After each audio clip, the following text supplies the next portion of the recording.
Okay, thank you everybody for coming. I'm Michael Austin, and I used to be a professor, and now I'm not anymore. But I still like to pretend.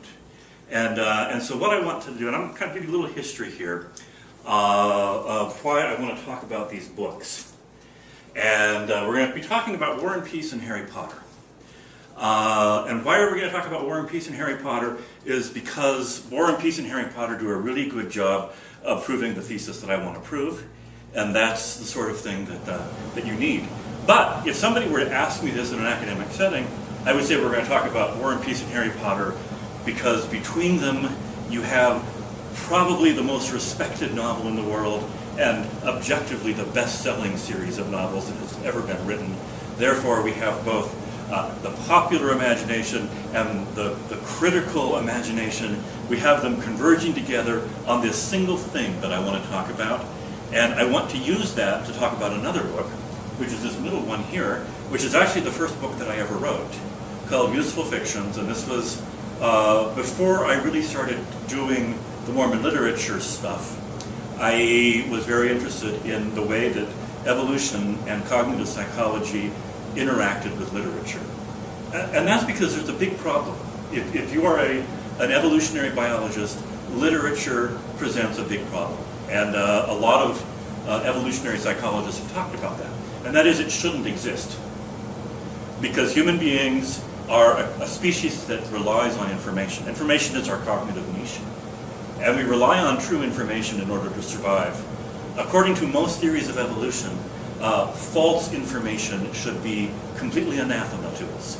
We should hate false stories. And yet every human culture spends enormous resources. Back to the cave paintings, where they spent all of the resources of their culture just painting things in caves. You know, you look at books and movies and plays and television shows and Netflix, we spend an enormous amount of effort consuming false narratives. And that's something that evolutionary psychologists have had a real problem figuring out. So a few of us in the literature field have tried to read as much of the evolutionary psychology as we can without knowing very much math, and come up with some theories of why literature exists. So I want to talk about War and Peace, because I have to talk about War and Peace because this is an essay on Russian, or a lecture on Russian literature. I also want to talk about Harry Potter, because while I was doing my research for this book, and I spent 2 years abandoning English and reading mainly cognitive psychology in order to research for this book. And during that time, I did read both War and Peace and the end of the Harry Potter saga. And there was just this connection between the two that kept nagging at me. And I didn't know what to do with it, except that I said to myself, and I've been saying to myself for like 7 years, someday I want to write this paper on this thing in both Harry Potter and War and Peace. And that is the way that the family structures are set up. The one thing that was obvious to me when I finished reading it, and actually by about book 5, I was able to look at it and say, everybody is going to end up being a Weasley. You know, everybody in Harry Potter is going to marry into the Weasley family.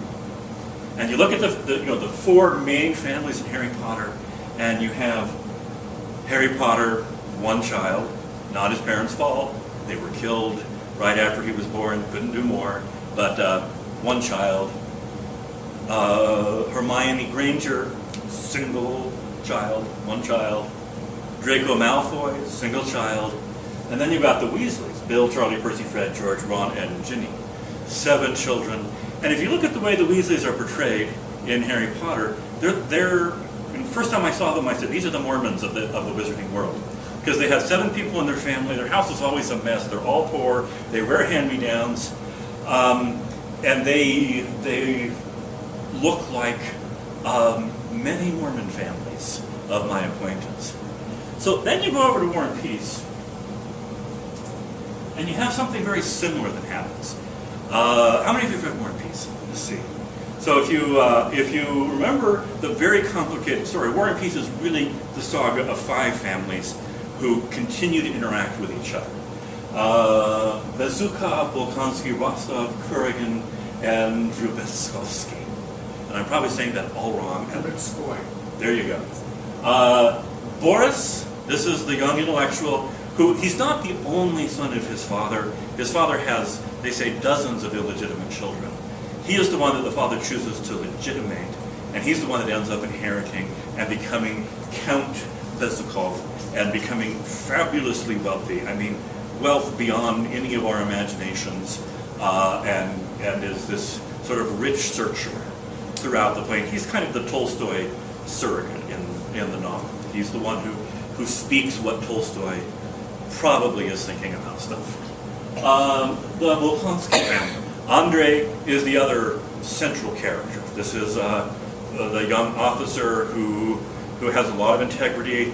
He has a crisis in his life with Natasha, his beloved, when they become engaged, and she has a fling, and it's a little bit... Anyway, that's another big plot. Then you have the Rostovs, and there are 5 of them. And once again, they're the Mormons of War and Peace. They're the family that never has enough money because they have too many children.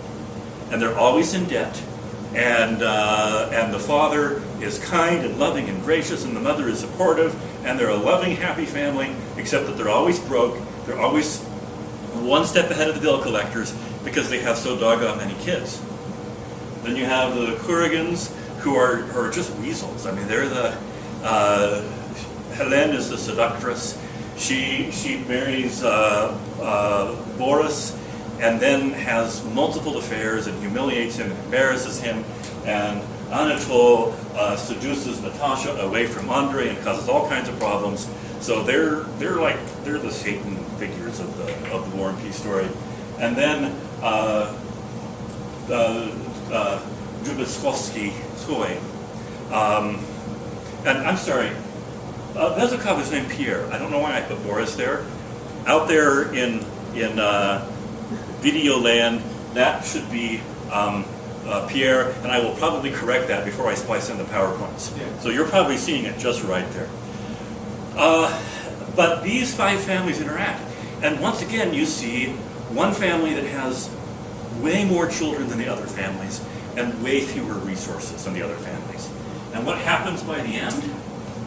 To the Weasleys, Bill Weasley, you remember Bill? He marries Flora Delacourt, the most beautiful woman in the world, who doesn't even care that he's a werewolf. She loves him anyway. Charlie remains single for the rest of his life. Something to do with dragons. Percy marries some woman we've never heard of. Fred is killed in the war with Voldemort. George marries somebody else we've never heard of. Ron marries the smartest and highest status woman in the world that they live in. And Ginny marries the highest status, smartest, richest man in the world that live in, Harry Potter.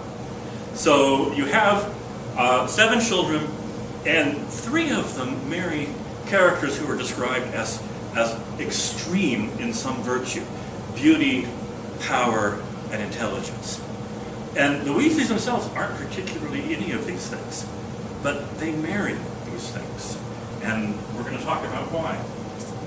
Okay, what happens with the Rostovs? The oldest, Nikolai, ends up married to Maria Bolkonsky, the richest, smartest, most sensitive woman who is still alive at the end of the novel.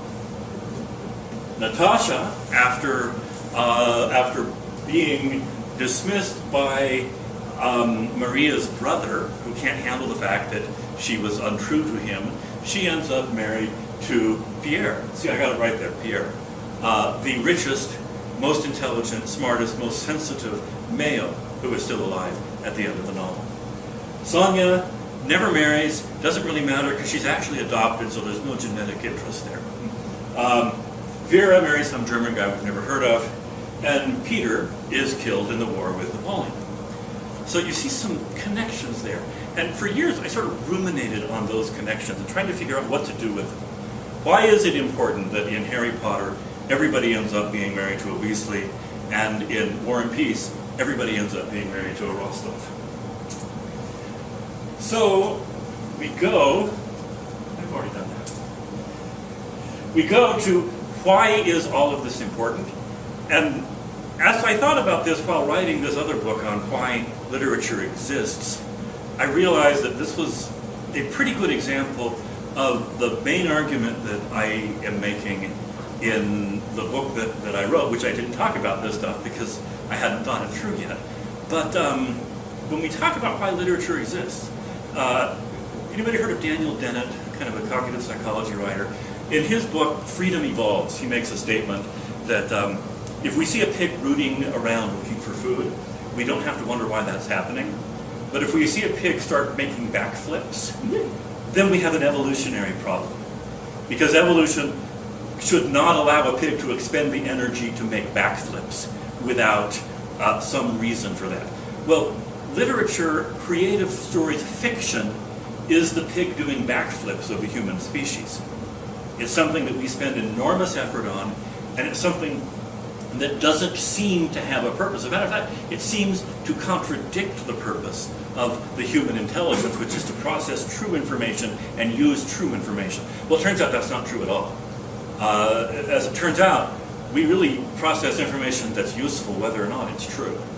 And you can see that from prehistoric times to the most recent tweets from the president. Information doesn't have to be true to be useful, it just has to accomplish some purpose.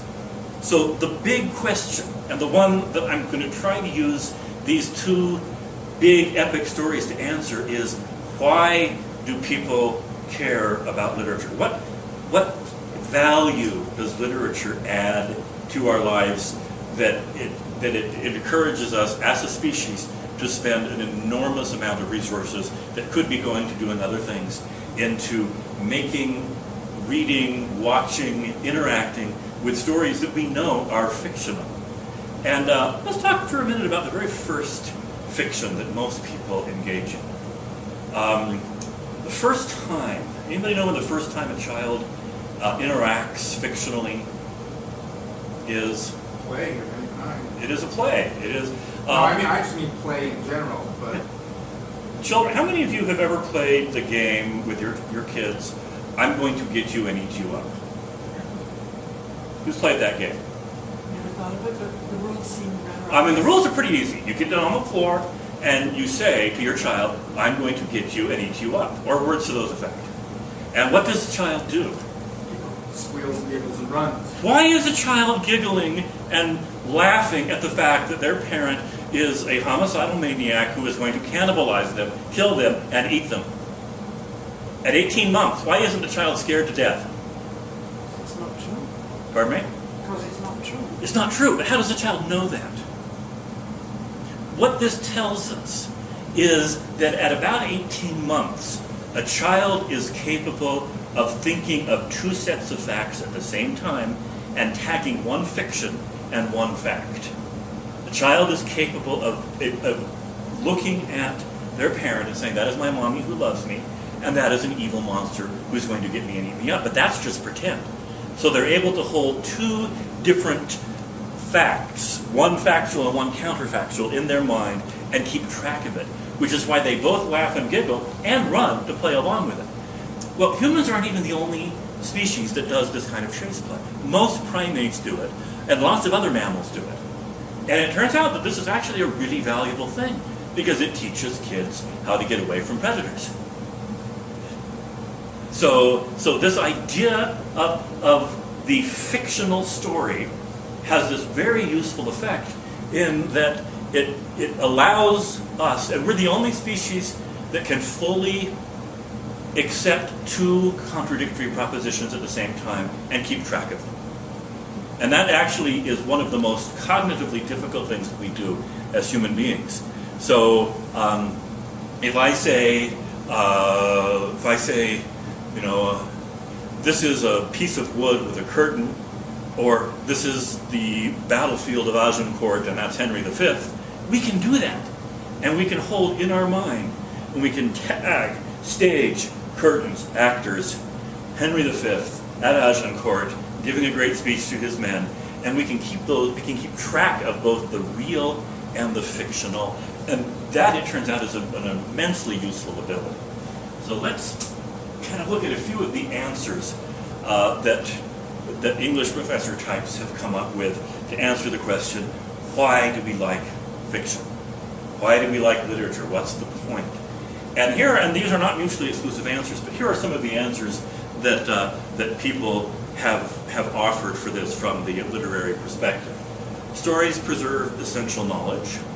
In oral cultures, it's the stories that teach us things that we really need to remember, like when you're walking through the woods, don't pick flowers or talk to wolves, because that's important information, and we need to communicate that, and the stories are a way to communicate that. The pleasure that stories give, because pleasure is always a bribe in nature, right?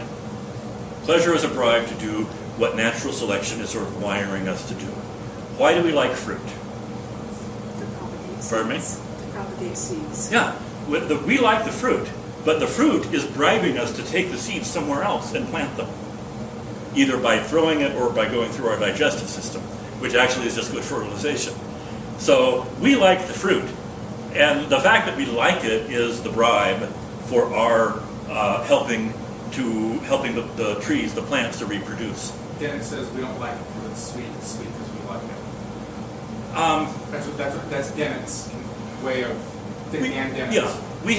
Yeah, our taste buds have evolved to like it, and the fruit's genes have evolved to match what our taste buds like, because it's useful for us. It gives us vitamins, and it's useful for the plant. It gets the seed somewhere else. Now, this has actually caused a really serious problem in our society, which is that we evolved in a world where sweet meant fruit that was healthy and was ripe and was ready to eat. It was high energy. High. We did not evolve in a High world quality. with refined sugar. So the fact that we have a taste for sweet things has not served us well in the last century or two. Evolution works slowly. And so refined sugar, that's a pleasure. Steven Pinker calls that a pleasure technology. Sugar is a pleasure technology. It gives us the pleasure that we were supposed to get in small bits all at once, and then you end up looking like me. And that's so it's like the deer. The deer. Why does the deer go like that every time it sees a car? Because for millions of years, and so if the deer stood still, they couldn't see the deer. That's not true of SUVs, and that's why deer are very poorly adapted to the current environment, just like we are with sugar. So, but that's one thing that stories do. Stories help us practice cognitive operations, and this gets really tricky, but has anybody ever heard the term theory of mind? So theory of mind, that means basically how I know what I'm thinking, and I try to figure out what you're thinking, and to figure out what you're thinking, I have to keep your thoughts separate from my thoughts and carry those two different thoughts in my mind.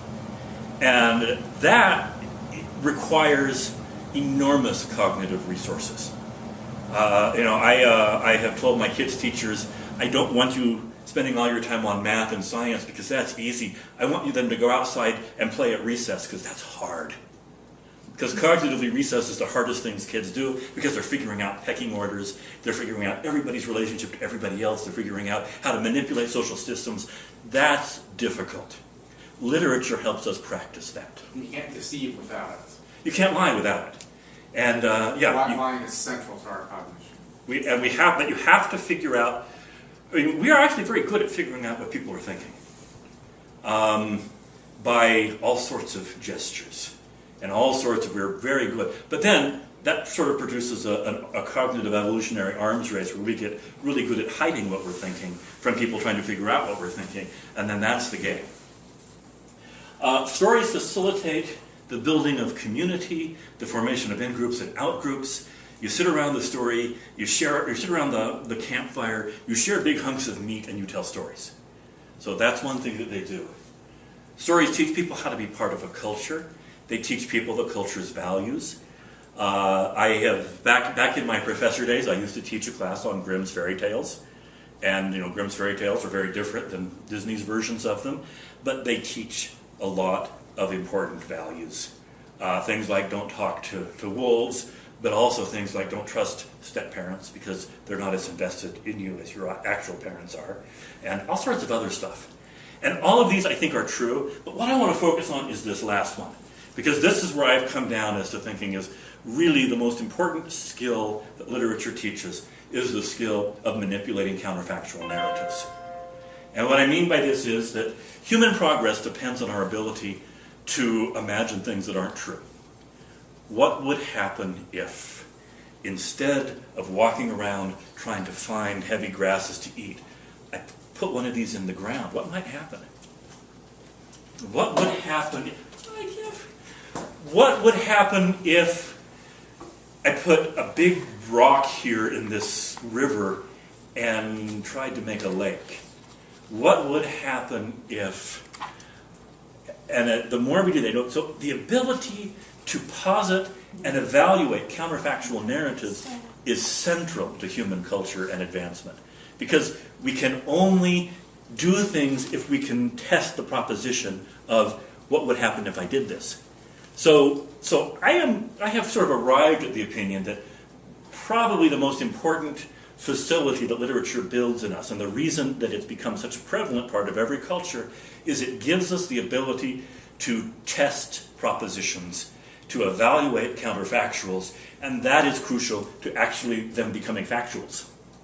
You've got to test what would happen if, you've got to be able to imagine what would happen if.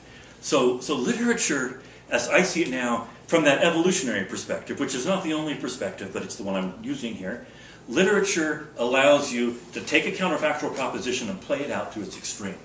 And I want to give you some examples of world literature that does this. And I'm hoping for Brad to get his money's worth here for the World Literature Lecture Series. But who's read the book, or the Epic of Gilgamesh? Epic of Gilgamesh, wonderful poem, really the first work of world literature that we know about. Epic story that was told for 1,000 years, then written down for another 1,000 years. And it's the tale of a great king who has everything he wants, and he wants to live forever. And it tests this proposition. Can we live forever? Is there a way, with enough wealth and enough power, you can live forever? What does Gilgamesh do? First thing he does, he decides he doesn't want to die. First thing he does is he goes out and kills something big. Humbaba, this great monster. Then he has an affair with a goddess. Then he gets a red Corvette and a tattoo. And finally he gets the elixir of life in his hands. But a serpent comes away and takes it away from him. And the serpent ruins eternal life. Sound familiar? And it tests this proposition. Can you ever become rich and powerful enough to cheat death? No. Job. I have had some experience with Job. And Job is really a proposition testing poem. And the proposition that's being tested was an extraordinarily important one in post-exilic Babylon among the Jewish communities is, does being righteous mean that God will bless you? Does being righteous guarantee material prosperity? Can we obey our way back into God's favor? And most of the literature of the time, especially the Deuteronomists of the time, were saying yes. If we want to get back into God's favor, we have to get better at obeying Him. It was all transactional, it was covenant. Completely contract. transactional, covenantal. Job says no. I mean, the poet that wrote Job says no. Here is something that can't exist under your system. Under your worldview, there can't be a righteous man who is suffering. So literature is a proposition test. Don Quixote, my favorite novel. This is number one. I have a lot of number 2s and 3s and 4s. Don Quixote is my favorite work of literature ever. And the main point of Don Quixote is testing the proposition that literature prepares you for life. Don Quixote reads and reads and reads. Doesn't prepare him for life. Makes him a little bit crazy. Candide was explicitly written by Voltaire as a rebuttal to Leibniz and to the proposition that we live in the best of all possible worlds. And Candide is a litany of disasters that happen in this best of all possible worlds, and Pangloss, who is a Leibniz character, keeps insisting that this is the best of all possible worlds. Gulliver's Travels, another one of my favorite works. I was an 18th centuryist back when I was a useful professor and not a useless administrator. But Gulliver's Travels was written to test the proposition that human beings are reasonable and that reason leads to a better life. And how does Gulliver do this? by taking Gulliver to all kinds of different places where there are various relationships between different human-like species and reason. Finally, he discovers the perfectly reasonable culture. It is the Yahoo, or the Quintans and the Yahoos, and they are not humans, they are talking horses. And that's where Swift comes down. No, reasonable beings would be talking horses. That's not human beings. Dr. Faustus, and I'm talking here about Thomas Mann's Dr. Faustus. Anybody know that book? It is a wonderful book. It might be my favorite thing from the 20th century. And it is testing the proposition that great art makes you moral. Because this is a great composer. Actually, it's Schoenberg, and he ended up getting sued over this. But this is testing the proposition that being a great artist and being able to create great music has something to do with being moral. And this was before the Holocaust. This was before the Nazis. But Mann was writing it after the Nazis, and that's the presumption. This is the Mozart's at the gate of Auschwitz argument, that no, here you have the greatest musician of his life, and he is a deeply evil person who has made a compromise with Satan, actually. So, but this is literature as proposition testing. And the more I look at it, the more I see the great works of literature have these propositional elements. Let's test this. Let's see if this is true. So what? It's a thought experiment. Thought experiments. Ultimate questions. Yeah, thought experiment. Literature allows us to test these counterfactuals. So what's being tested in Harry Potter and War and Peace, these aspects that I've been talking about? Well, here we're going to talk about, and I had dinner with Stephen Peck last night, and I told him that I was going to take RK selection theory, wrench it out of context, and present it as something that it was never intended to be. He probably slapped you in the face for using human birth patterns to... No, he said, nobody's talked about RK selection theory for like 20 years. And I said, that's always when English professors get a hold of stuff.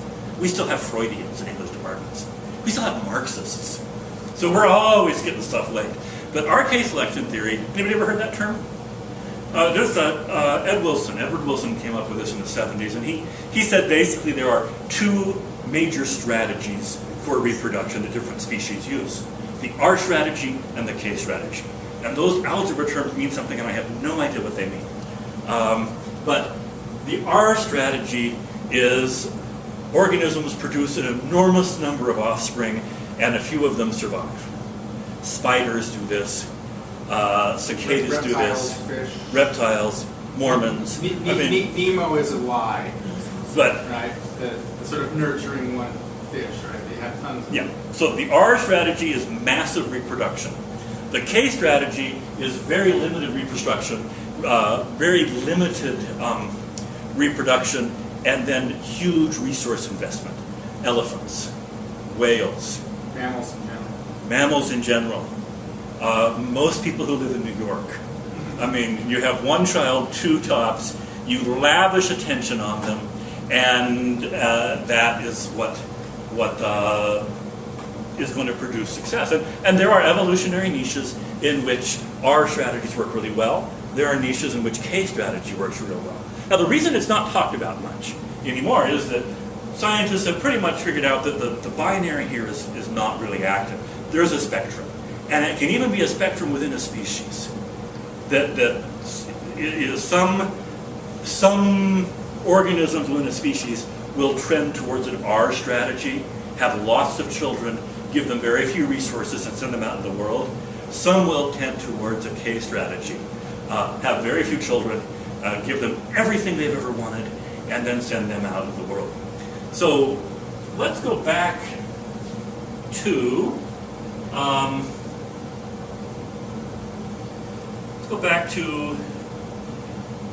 Harry Potter and War and Peace.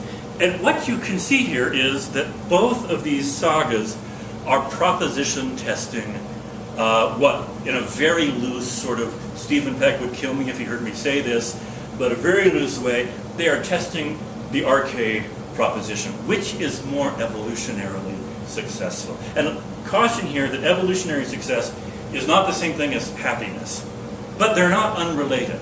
Because remember, pleasure is a bribe for us to do what is adaptively useful. So which is the better strategy? And here we have Harry Potter, and it's really an interesting dynamic. Harry Potter, one kid, parents die, they can't give him any resources, but they do because they leave him a whole vault of gold at Gringotts, and the whole world, just thinks he's really cool, and he becomes the most powerful wizard in the world, and also the best athlete. What's the name of that game that they play? Quidditch player. High status, high prestige. Hermione Granger, only child, becomes the smartest person in the whole wizarding world. And of course Draco becomes evil, but let's not talk about Draco. Let's talk about the two principals. They represent, so in that sense, they seem to favor the K strategy, the have a small number of children and give them all of their resources.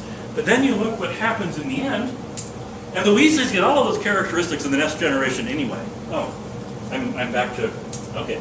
The Weasleys end up, even though they didn't put very many resources towards their children, their grandchildren end up with all of Harry Potter's abilities, all of Hermione Granger's abilities, and they didn't have to put forward the resources. And they get all the resources too. And they get all the resources too. So in the long game, you see the strategy of having large families, not giving them all the resources, and they could even lose some, and they end up having all of the resources. Same thing in War and Peace. I know this is a really weird pairing, but the Rostovs, no resources. I mean, the Rostovs are always broke.